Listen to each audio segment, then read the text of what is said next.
Okay, so I'm up here in Coed Gelli-Felen, which is a very small woodland not far from the little village of Llangedwin in Powys.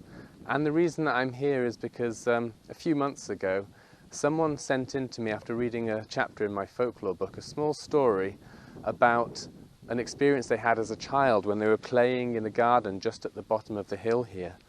And they said that they'd seen this small, very bright light floating on the edge of the wood, and that it gave them a strange feeling. So I'll just read you the account that they sent me. So he was playing at the time with his friend in the garden, and they were playing with a football. He says, "As we played, I kicked the ball into the bush at the top of this slope.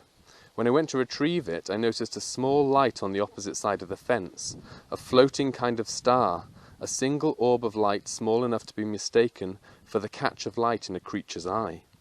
Unlike a creature, however, it didn't move, not an inch, no flinching as I moved towards it. It simply hung slightly above the line of grass. I remember being scared and asking my friend what it could be. He was equally confused. We plucked up our courage and moved closer to the light. We will have pulled ourselves up the steep edges of the garden and even climbed some rocks to get closer. As we reached the top, it had moved much further away.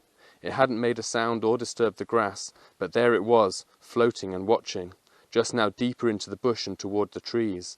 This was when fear took hold. I believed it was some form of alien, so we took flight and went inside." It's a very interesting story. It's not a historical account. It doesn't come from a long time ago. It's a contemporary account, people who actually are just a little bit younger than myself, and it all happened just on the edges of this little woodland.